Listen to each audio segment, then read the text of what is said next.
Welcome back. Today, we're diving into a single, powerful moment from creation. A moment that, believe it or not, reveals the very nature of our reality. I want you to just take a second and really picture this. Imagine a world that's nothing but swirling, chaotic waters. And then a divine command is spoken. The currents pull back, and for the very first time, shimmering, fertile ground appears where there was nothing before. And right above it, a radiant rainbow arches across the sky, reflecting all these divine colors onto this brand new world. So, to really get to the heart of what's happening here, we're going to journey through 6 distinct stages. Each one is going to peel back another layer of this incredible cosmic event. Okay, let's get right into it. Now, on the surface, this verse seems pretty straightforward, right? It sounds like simple geology. But of course, the Zohar tells us to look much, much deeper. So the big question is, what is this dry land really? Well, the masters of the secret reveal that this isn't just about dirt and rocks appearing. It's about the appearance of an entirely new dimension of reality itself.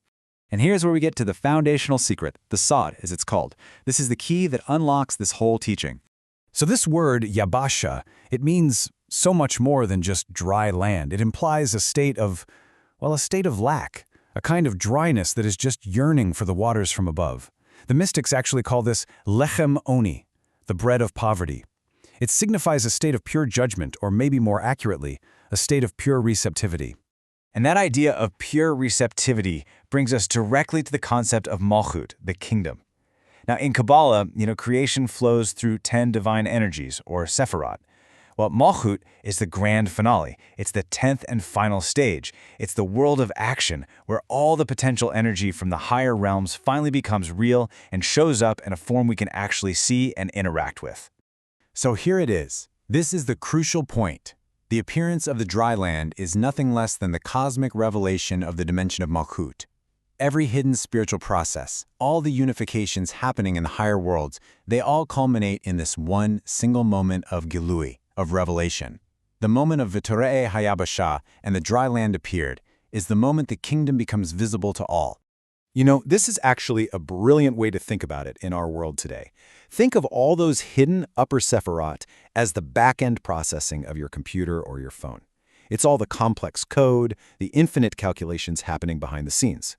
Malchut, the dry land, that's the front-end interface. It's the screen you're looking at right now, the display layer where all that hidden data is finally rendered into something visible and interactive. So now that we've established Malchut as this receptive dimension, let's explore its unique mechanics. What does it really mean for reality to be a receptive canvas? Okay, this is really interesting, this transformation you see here. On the left, you've got Yabasha, the dry land. That's Malchut in its empty, potential state.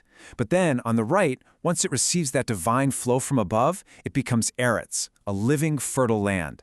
The mystics even call this Eretz HaHayim, the land of the living. And the Zohar teaches that this very shift is the blueprint for our own personal transformation, for teshuvah, where we can draw that spiritual sustenance into our own inner dryness. What a stunning image from the texts to explain its power. The perfection of Malchut isn't in what it is, but in its incredible capacity to perfectly reflect everything that's poured into it, without adding any color of its own, right? If it had its own color, it would distort the light it receives. Its power is its absolute clarity. And this is exactly why Malchut is so often compared to the moon. Think about it. The moon has absolutely no light of its own. It just perfectly reflects the glorious light of the sun. And in this metaphor, the sun represents all those higher divine energies, the upper Sephirot. Malchut is the ultimate reflective vessel. So, if Malchut is this perfectly clear lens, what exactly are we seeing when we look through it? This is where things get really wild. The Zohar explains that when you read verses like, "And the glory of the Lord was revealed," or "And they saw the God of Israel," it doesn't mean prophets saw the unseeable divine essence. Not at all. It means they were granted a vision within Malchut, within this manifested screen of reality where the divine glory, the kavod, can actually take on a form we can perceive. Malchut is the stage where the concealed becomes revealed. And the ultimate symbol of this revelation? It's the rainbow. In Kabbalah, a rainbow is so much more than a meteorological event. It's the ultimate symbol of Malchut revealing all those hidden divine energies. It's the visual proof that the upper worlds are shining right into ours. Each color in that rainbow corresponds to a specific divine attribute, a sephira, and its angelic minister. The brilliant white light is the unbounded flow of chesed, or loving kindness. That intense red is the focused power of gevurah, strength and judgment. And the green, that's the perfect balance and harmony of tiferet, of beauty.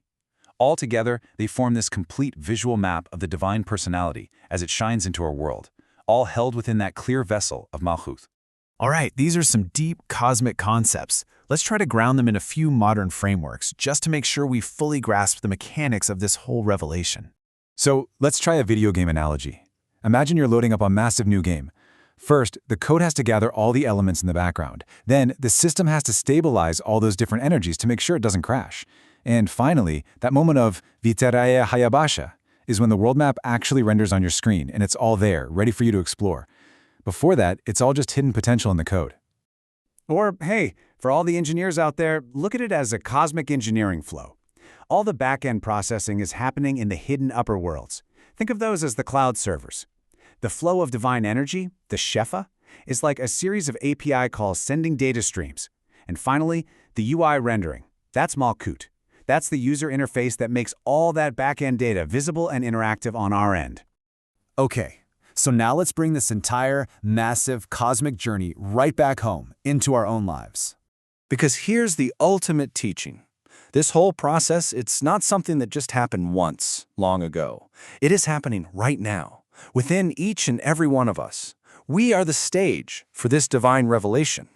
And so the Zohar teaches that through our actions, our consciousness, and our repentance, our teshuvah, we are the ones who draw down that divine rain, that flow of supernal energy that turns our own personal Yabasha into a fruitful eretz.